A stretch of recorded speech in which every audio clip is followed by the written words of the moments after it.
দিনাজপুরের পার্বতীপুরে ভয়াবহ সড়ক দুর্ঘটনায় আহত হয়েছেন গণ অধিকার পরিষদের মুখপাত্র ফারুক হাসান সহ কমপক্ষে ১৫ জন যাত্রী। রোববার ২৪শে আগস্ট ভোরে পার্বতীপুর উপজেলার আমবাড়ি এলাকায় এই দুর্ঘটনা ঘটে।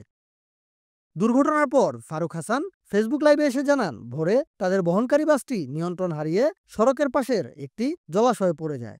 এতে প্রায় সব যাত্রী কম বেশি আহত হন। তিনি নিজেও আহত হয়েছেন বলে জানান। ফারুক হাসান তার লাইভে বলেন, আমাদের যে বহনকারী বাস হেরিটেজ এক্সপ্রেস এটি দিনাজপুরের আমবাড়ি এলাকায় ভয়াবহ দুর্ঘটনার শিকার। আপনারা দেখতে পাচ্ছেন আমাদের গাড়িটির ড্রাইভার হয়তো ঘুমেছিল, একবারে পানিতে আমাদের যাত্রীরা প্রচন্ড আহত। আমরা নিজেও রক্তাক্ত অবস্থার মধ্যে আছি। এটা আমবাড়ি এলাকা না? জি, আমবাড়ি, দিনাজপুর আমবাড়ি এলাকায় গাড়িটি একবারে পুকুরের মধ্যে পড়ে গেছে। আমবাড়ি পুলিশ তদন্ত কেন্দ্রের ইনচার্জ আরিফুর রহমান জানান, গাড়িতে প্রায় ১৫ জন যাত্রী ছিলেন।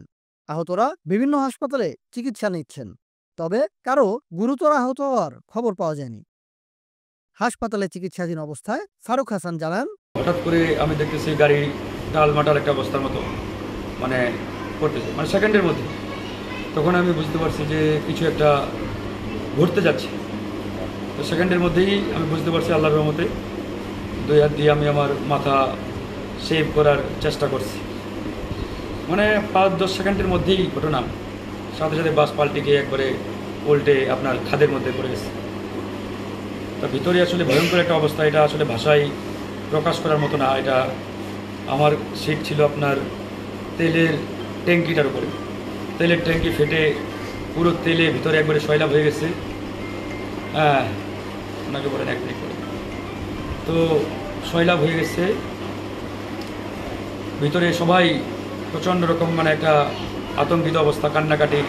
ছোটো ছোটো বাচ্চাগুলো ছিল, মহিলা মানুষ ছিল, এরকম একটা শোরগোল অবস্থা। আমি আসলে প্রচণ্ড রকম ভয়ে ছিলাম যে কোনোভাবে যদি একটু আগুন লাগে আমরা সবাই এখানে পুড়ে একবারে কয়লা হয়ে যাব। কারণ বাঁচার উপায় নাই। স্লিপারের আপনার গ্লাসগুলো এত শক্ত, এটা আপনার চিন্তার বাইরে। তা আল্লাহ তড়িৎ গতিতে আমার মাথায় এই ইয়াটা দিচ্ছে। আমি একটা পাইপ, লোহার পাইপ যেগুলো আপনার ওই পর্দাগুলো থাকে, ওই পাইপগুলো একটা ভেঙে টেনে ওই পাইপটা দিয়ে গ্লাসগুলো ভাঙার চেষ্টা করছি। অনেক ট্রাই করার পরে প্রায় ৮-১০ মিনিট লাগছে।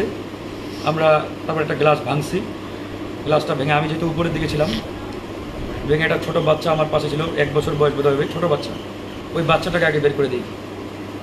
বাচ্চাটাকে উপরে বাসের উপরে বের করে তারপরে আমি বের হয়ে আরও ৩-৪টা গ্লাস ভাঙি। তারপরে ভেঙে একে একে তারপরে মানুষগুলোকে আমরা বের করি। আমার সাথে আমাদের ছাত্রনেতা মুস্তাফিজ ছিল, ওর অবস্থা অনেক খারাপ। এরপরে আমি 999-এ অনেকবার কল করছি। 999-এ কল করে আসলে ফোনে ধরে না, কী একটা অবস্থা যে ফায়ার সার্ভিস বা পুলিশকে জানাবো যে একটা ভয়াবহ অ্যাক্সিডেন্ট হয়েছে। এটা যদি ফজরের পরপরই, মানুষজনও নাই আশপাশে, গাড়িগুলোও যে যার মধ্যে চলে যাচ্ছে হাইওয়েতে। এইরকম অবস্থা। আধা ঘন্টা পরে আশপাশের লোকজন কিছু আসছে। তারপরে আমি ওখানকার স্থানীয় একটা ছেলেকে বললাম যে কারো কাছে আছে কিনা ফায়ার সার্ভিসের। তারপরে একটা ছেলে বললো ফায়ার সার্ভিস নাম্বার ম্যানেজ করতে পারছি। এরপরে দিনাজপুরের ফুলবাড়িয়ার ফায়ার সার্ভিস স্টেশন থেকে প্রায় ১ ঘন্টা পরে আসছে। News desk, Bangla flow.